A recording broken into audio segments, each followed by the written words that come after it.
Hello and welcome back, fellow soldiers. Developers briefing number 68 dropped yesterday. I'm one day late, but nevertheless we're gonna have a closer look at it and what the devs are going to bring to us. So let's start out with some words of the developers themselves. Of course, if you want to have a read yourself, I always link the link down in the description for the developers briefing. So if you are interested in reading up on it, feel free to check it out. So let's have a look. If you followed us from our Kickstarter days, you'll know that we've always intended to build out the real-time strategy elements behind the game in order to put greater weight on strategic choices, resource management, and how each battle is played.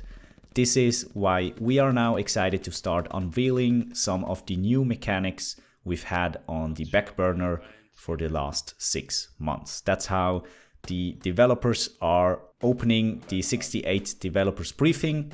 And today, or to say it correct, yesterday, they are going to talk about the changes coming to the vehicle roster and the meta behind it. And until now, that meant that the limited roster of vehicles meant that any additions were made to that base roster and were available for both teams, and the devs and some of the players didn't like how that resulted. And from now on, the devs are finalizing the base roster of vehicles across all maps, and they will look like something like this that you can see now on the screen. So it will be divided in 3 times troop transport, a half-track truck, and jeep.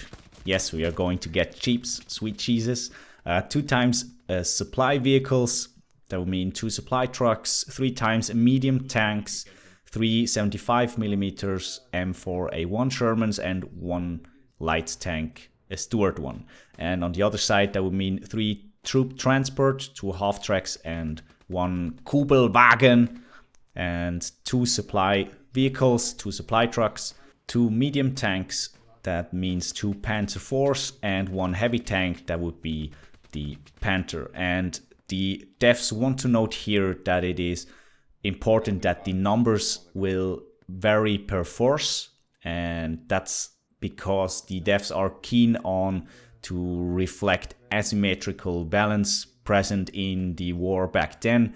So that'll mean it won't be fair at all the times when it comes to the vehicle distribution to the different fractions, but that's how it was, and that's how the devs want to implement their vehicle system and give each force a distinct and historically appropriate flavor. That's how they put it. Now, additional to the change in the vehicle roster they made, there will also be changes concerning vehicles when it comes to the commander, and that will simply be called fuel abilities.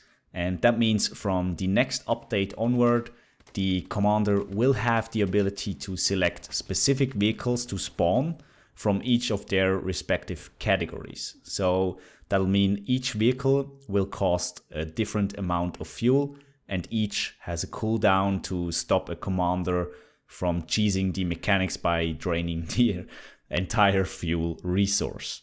And up on the screen now, you should see some screenshots that the devs provided in the developers briefing, how that whole system is supposed to be working. Step 1, you decide you want the vehicle. Step 2, you select your vehicle and spawn location if the fuel is allowing it. And step 3, profit.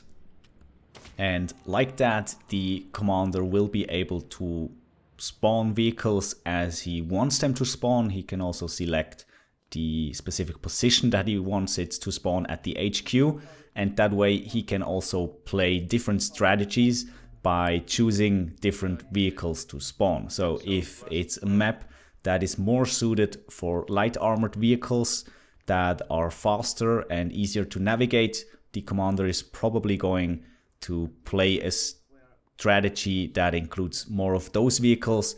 But if the commander wants to have more heavy force on the field, he'll also spawn more heavy tanks. So that's how it's supposed to be in the future, and we'll see how that plays out. But I think the thought behind it is quite cool. It makes resource nodes even more important than they were before.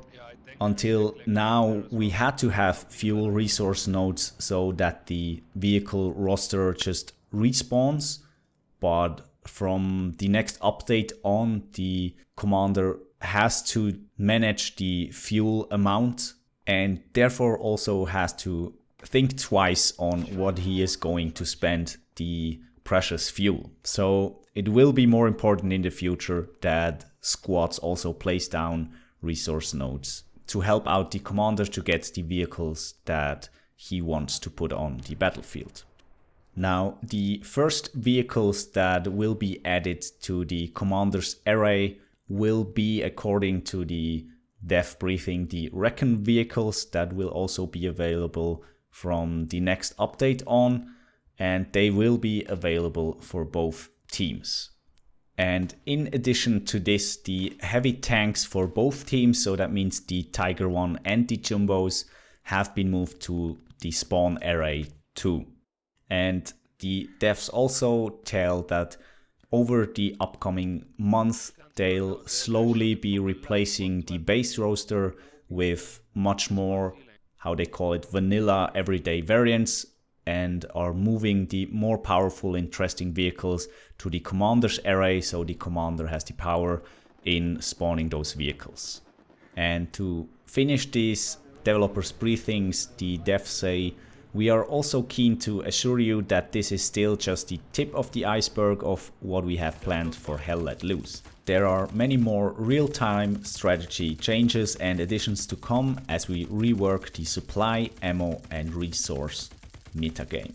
And that, I think, is a very cool thing, that they are also working on the supply and ammo as well as resource game or gameplay. I think if they put in some more work or show us some more work how this is going to be, they can really benefit the gameplay and can also benefit us, the player base, as it makes the game more interesting. So that's been it for this week's developers briefing. I hope you enjoyed the content I provided. If you did so, leave a like and a subscribe. I make a lot of Hell Let Loose gameplay videos.